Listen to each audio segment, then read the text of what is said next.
இதே தமிழ்நாட்டுடைய மொத்த உள்நாட்டு உற்பத்தி இந்த நிதியாண்டுக்கு ஆர்பிஐ கணிச்சிருக்கிறது என்ன அப்படின்னா 31 லட்சம் கோடி.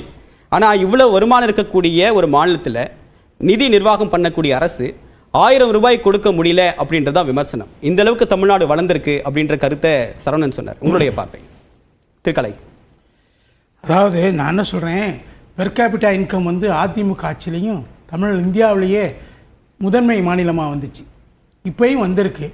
அது வந்து 6000 ரூபாய் ஒரு வருமானம் கூடியிருக்கு ஒவ்வொரு தனிநபருக்கும். சொன்னால் ஒவ்வொரு தனிநபர் மீதும் இந்த காலத்தில் மாதத்திற்கு 6000 ரூபாய் சுமை கூட்டப்பட்டது. தவறான தகவல்.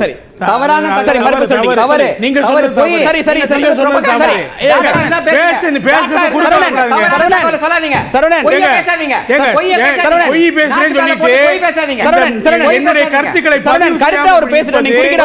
திராவிட மாடல் பொய். இது கருத்துக்கு வாங்க. பேச விடுறது இல்ல, பொய்ன்னு சொல்லி ஒரு சாக்கு சொல்லி உள்ள வர்றது. சொல்லுங்க என்ன இதுல வந்து நீங்க பெர் கேபிட்டா இன்கம் அதிகமானதுக்கான காரணங்கள் ஜிடிபி அதிகமாகிறது முக்கியமான விஷயம். என்ன அடுத்து நீங்க வந்து உங்களுடைய கடன் அளவு என்ன, உங்க மொத்த வருமானத்தில் 25% தான் இருக்கணும், எஃப்ஆர்பிஎம் சட்டம் சொல்லுது.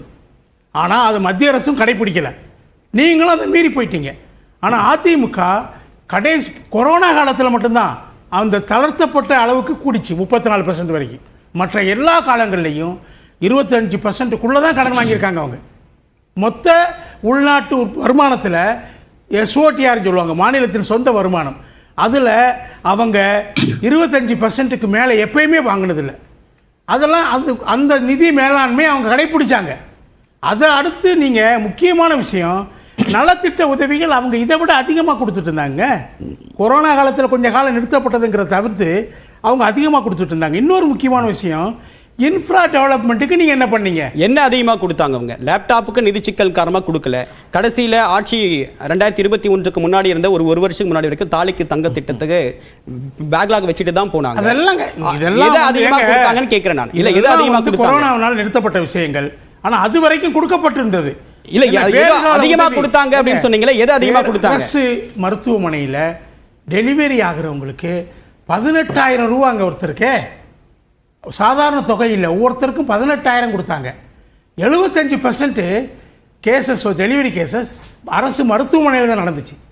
கல்வியில் இன்னைக்கு பெருமையாக பேசுகிறாங்க, 52% உயர்கல்வியில் பெர்சன்டேஜ் வந்திருக்குன்னு சொல்லி. ஆனால் அதை கொண்டு வந்தது யாரு? அதிமுக ஆட்சியில் கொண்டு வந்தது. அதிமுக இப்ப ஏதாவது குறைஞ்சிருக்கா? குறைஞ்சது இப்பயும் குறையல. இல்ல, 3 ஆண்டுகள் ஆயிட்டு. இன்னைக்கு வந்து டேட்டா பிரகாரம் அப்பர் பிரைமரியும் செகண்டரியும் 100% சார், 100% டிராப் அவுட் எதுவும் இல்ல. அதெல்லாம் கரெக்ட்டுங்க, நான் இல்லைன்னு சொல்லல. அதெல்லாம் வந்து அதிமுக திட்டங்களுடைய தொடர்ச்சி தான். நீங்க வந்து அதை வந்து மீனா ரொம்ப குறைவான விஷயமா பார்க்க முடியாது. அந்த கல்வியிலையும் சுகாதாரத்திலையும் அதிமுக செஞ்ச சாதனைகள், அவங்க ஒதுக்கின நிதி அளவு முன்னை விட பல மடங்கு அதிகமாக நிதி ஒதுக்கி அதை இப்போ திமுக தொடர வேண்டிய அவசியம் ஏற்பட்டிருக்கு. அவ்வளவுதான். அதனால் நான் என்ன சொல்கிறேன், நீங்கள் ஜிடிபி வளர்ந்துச்சு சொல்கிறீங்க, ஜிடிபி அதிமுக காலத்துலேயும் வளர்ந்தது, ஃபாரின் இன்வெஸ்ட்மெண்ட் வந்துச்சுன்னு சொல்கிறீங்க. இப்போ 5ஆம் இடத்துக்கு போயிருக்குது. அதிமுக ஆட்சி காலத்தில் 3ஆம் இடத்துல இருந்துச்சு ஃபாரின் டைரக்ட் இன்வெஸ்ட்மெண்ட்டு. பிறகு அரசினுடைய இன்வெஸ்ட்மெண்ட் ஆன் இன்ஃப்ரா, அது ரொம்ப முக்கியம். சரி, நீங்க தனியார் வரணும்னா இந்த தலைப்பை ஒட்டி ஒரு கேள்வி இருக்கு. இந்த தலைப்பை ஒட்டி ஒரு கேள்வி இருக்கு, அதை விஷயத்துக்கு பதில் சொல்லிடுங்க. இதுவரைக்கும் 1000 ரூபாய் கொடுக்கணும் அப்படின்னு பாமக தரப்புல இருந்து அறிக்கை வந்திருக்கு, பாஜக தரப்புல இருந்து சுப்ரீம் கோர்ட் கேஸ் போயிருக்காங்க. அதிமுக தரப்புல இருந்து இன்னும் அதிகாரப்பூர்வமா ஏதாவது அறிக்கை வந்த மாதிரி தெரியல. ஏன் அறிக்கை வந்திருக்கா, இல்ல என்ன நிலைப்பாடு? 1000 ரூபாய் கொடுக்கணும்னு சொல்லியிருக்கிறாங்க. யார் சொல்லியிருக்காங்க? பொதுச் செயலாளர் அறிக்கையே வந்திருக்கு. இல்ல, இபிஎஸ் சொல்லி எடப்பாடி பழனிசாமி சொல்லியிருக்காரா? இல்ல பொதுச் செயலாளர் இபிஎஸ் அறிக்கையை தான் பொதுச் செயலாளர் அதான் சொல்லியிருக்காரான்னு கேட்க வந்திருக்கு. அவங்க பத்திரிகைகள்லாம் போட்டிருக்காங்க, அந்த அறிவிப்பு வந்திருக்கு, ஊடகங்கள்லையும் பேசப்பட்டது. அவங்க அதை சொல்றாங்க. அவங்க எப்படி சொல்லாம இருப்பாங்க? அவங்களுக்கு அது என்ன லாபம், சொல்றது என்ன லாபம் அவங்களுக்கு? சரி, அதுல ஒரு அரசியல் இருக்கு. தேர்தலுக்காக கொடுக்கப்படல அப்படின்னு அந்த வார்த்தையை அவங்க சொல்லல, அது பாமக தான் சொல்லியிருக்கிறாங்க. சரி, மருத்துவர் ராமதாஸ் அவர்கள் தான் சொல்லியிருக்காங்க. அதிமுக அறிக்கையில் நான் பார்த்தேன், தேர்தலுக்காக இல்லாதனால கொடுக்கப்படலைன்னு சொல்லலை. அதே மாதிரி இந்த விஷயத்தில் தொடர்ந்து குளறுபடி இருக்குங்க. தொகுப்பு கொடுத்ததில் 2022 வெளி மாநிலங்கள்லேருந்து வாங்கி அந்த பொருட்கள்லாம் நாசமாக இருந்ததை பார்த்தோம். நம்ம வெள்ளம் 6 பெருக்கெடுத்து ஓடுனதை பார்த்தோம். என்ன அப்போ ஒரு வெள்ள நிவாரண நிதி தேவைப்பட்டுச்சு. அந்த அளவுக்கு மோசம் இங்கே இருக்கிறவங்ககிட்ட வாங்காமல். அதே மாதிரி இலவச வேஷ்டி சட்டைகள் அதிமுக ஆட்சியில் எம்ஜிஆர் உருவாக்குனதுங்க. அவர் தான் அந்த திட்டத்தை கொண்டு வந்தார், இலவச வேட்டி சேலை. அதை நெசவாளர்கள் கொடுக்கணும்னு சொன்னார்.